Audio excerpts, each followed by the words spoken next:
Hello everyone, Srishti this side.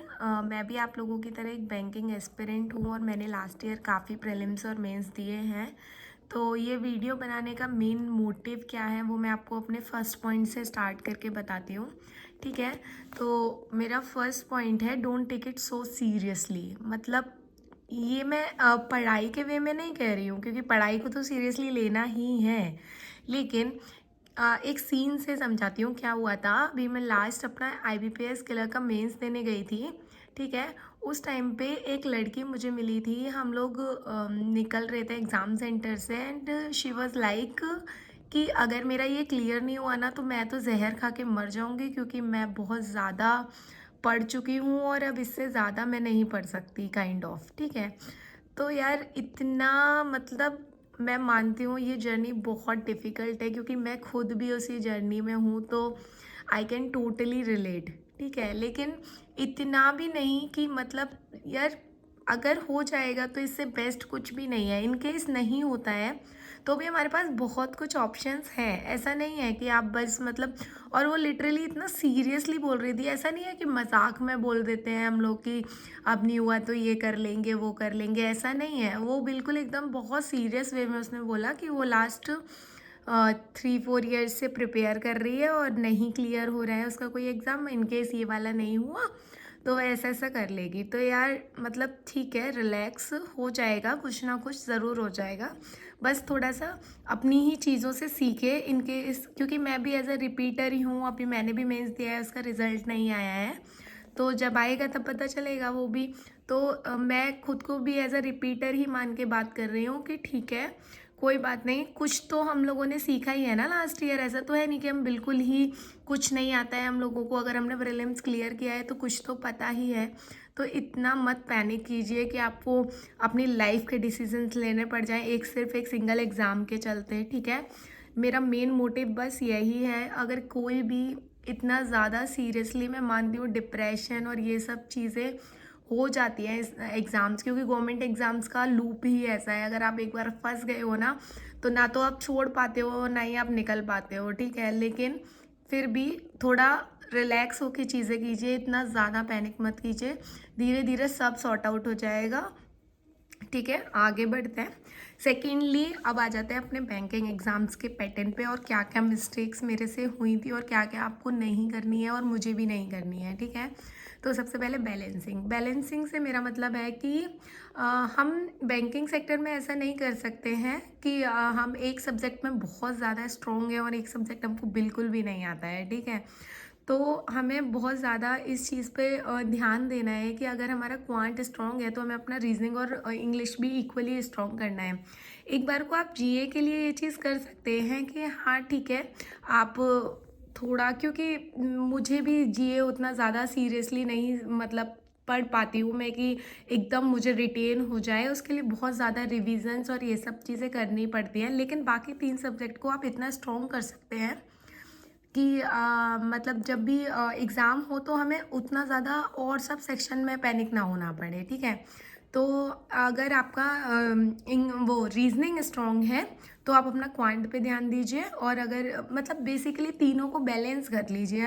ऐसा नहीं होना चाहिए कि एक सेक्शन में तो पूरे मार्क्स आ रहे हैं और एक में कट ऑफ भी क्लियर नहीं हो रही है, क्योंकि ऐसा हो चुका है मेरे साथ कि इंग्लिश की मेरी कट ऑफ नहीं क्लियर हुई थी लास्ट ईयर। तो इसलिए कह रही हूँ कि थोड़ा सा ध्यान दीजिए इस चीज़ पे, बैलेंस करके चलिए चीज़ों को। ठीक है, थर्ड पॉइंट पे आ जाते हैं।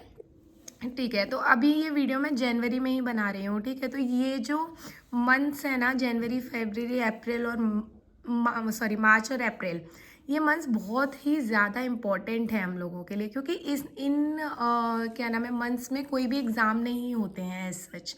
ठीक है, तो अगर आप लोग प्रिपेयर कर रहे हो, अगर आपने लास्ट ईयर भी एग्ज़ाम्स दिए थे या आप बिल्कुल बिगिनर हो, आपने जस्ट अभी स्टार्ट किया है, तो ये सबसे ज़्यादा बेस्ट मंथ है कोई भी प्रिपरेशन किसी भी टॉपिक को बेसिक से स्टार्ट करने के लिए। अगर आपका नहीं हुआ है ना लास्ट ईयर भी, तो भी आप बिल्कुल बेसिक से स्टार्ट करो और सारे टॉपिक को बिल्कुल एडवांस लेवल तक कंप्लीट कर सकते हैं आप इस टाइम पीरियड में। इस इन मंथ्स को बिल्कुल भी वेस्ट मत कीजिए, क्योंकि एक बार नोटिफिकेशन आने के बाद टाइम जैसे जाता है ना, मतलब आप समझ लीजिए कि इस बार तो ऐसा हुआ था कि एक दिन पहले प्रीलिम्स है और नेक्स्ट डे मेंस है, मतलब आपको आपके माइंड को इतना भी टाइम नहीं है स्विच करने का कि हम कि नेक्स्ट डे हमें मेंस देना है, एक दिन पहले हम प्रीलिम्स दे रहे हैं, मतलब दूसरे एग्ज़ाम का ऐसा। तो इन मंथ्स को बिल्कुल भी वेस्ट मत कीजिए, मैं भी नहीं करूँगी। हालाँकि मेरा भी हो सकता है आरआरबी क्लर्क मेंस का भी एग्ज़ाम रहे फर्स्ट को, होप सो, देखते हैं क्या रहता है। लेकिन ठीक है, अभी लेकर चलते हैं उसी तरीके से कि हाँ, मेंस मतलब प्रॉपर प्रीलिम्स टू मेंस लेकर चलना है चीज़ों को। इसी पे मेरा फोर्थ पॉइंट है कि हमें मेंस, पता है क्या रहता है माइंड में कि अभी प्रीलिम्स का ही नहीं हो रहा है तो हम मेंस क्यों पढ़ें, लेकिन ऐसा नहीं सोचना चाहिए, क्योंकि एग्ज़ाम आते आते आपकी प्रीलिम्स की तो अच्छी प्रैक्टिस हो जाती है मॉक देते देते, लेकिन मेंस पे नहीं पढ़ पाते हो। और एकदम से जब आप मेंस का देखोगे ना प्रीलिम्स के बाद, तो आपको कुछ भी समझ में नहीं आएगा। और बहुत बार ऐसा होता है कि हमें लग रहा होता है हमारी उतनी अच्छी नहीं है प्रैक्टिस, लेकिन क्योंकि हम कर रहे हैं उसको कंसिस्टेंसी से, तो वो हो जाता है धीरे धीरे करके। इसलिए मेंस को लेकर चलिए साथ में। ये मत सोचिए कि मेंस मतलब हो जाएगा प्रीलिम्स उसके बाद करेंगे, नहीं कर पाएंगे, बिल्कुल भी नहीं हो पाता है, क्योंकि मेंस का भी बहुत अच्छा खासा पोर्शन रहता है। इवन रीजनिंग तो बिल्कुल ही चेंज हो जाती है मेंस में। तो अगर प्रीलिम्स में आपकी रीजनिंग अच्छी भी है, बहुत स्ट्रॉन्ग है, तो भी मेंस की स्टार्ट कर दीजिए अभी से, ताकि आपको एग्ज़ाम आते आते एक अच्छा आपका वो बन जाए, ठीक है। तो लास्ट अपने पॉइंट पे आ जाते हैं, मॉक टेस्ट। मुझे लगता है कि अगर आपने कोई भी बैंकिंग की वीडियो देखी होगी, किसी भी एस्पिरेंट की, किसी भी टीचर की, तो वो बस यही बात करते हैं कि मॉक टेस्ट देना है, मॉक टेस्ट देना है। तो yes, this is very true, mock test तो देने ही हैं, लेकिन उससे पहले आप सारा अपना कंप्लीट कर लीजिए सिलेबस। मतलब एटलीस्ट इतना पता होना चाहिए, अगर मॉक टेस्ट में कोई क्वेश्चन आ रहा है तो ऐसा नहीं होना चाहिए कि हमको समझ ही नहीं आ रहा कि ये कैसे सॉल्व होगा, ठीक है।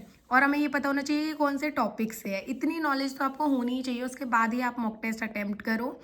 और ये बिल्कुल भी सोच के मत चलो क्वांट में कि नहीं हम सिंप्लीफिकेशन या मतलब स्पीड मैथ्स पोर्शन जो होता है उसी के बेस पे क्लियर कर लेंगे, बिल्कुल नहीं होगा। अर्थमेटिक करना ही पड़ता है लास्ट तक। अगर कोई कह भी रहा है ना आपको कि बिना अर्थमेटिक के एग्ज़ाम क्लियर हो गया है, ये वो बिल्कुल झूठ है, नहीं हो सकता, बहुत मुश्किल है। मतलब हो सकता है उनका हो गया हो, बट मुझे नहीं लगता कि अर्थमेटिक के बिना कंप्लीट हो सकता है आपका क्वांट। तो प्लीज़ उनके टॉपिक्स को अच्छे से कीजिए, अभी हमारे पास सफिशिएंट टाइम है। सफिशिएंट मतलब कितना भी टाइम देके अभी आप 100 क्वेश्चन पर टॉपिक कीजिए, तो काफ़ी हद तक आपका वहाँ तक कंप्लीट हो जाएगा। और मेंस को लेकर चलिए। इन केस अगर आप जीए में बहुत ज़्यादा मतलब वीक हो, या आपको लगता है कि बहुत ज़्यादा पढ़ने की ज़रूरत है, तो अभी स्टैटिक पोर्शन पढ़िए।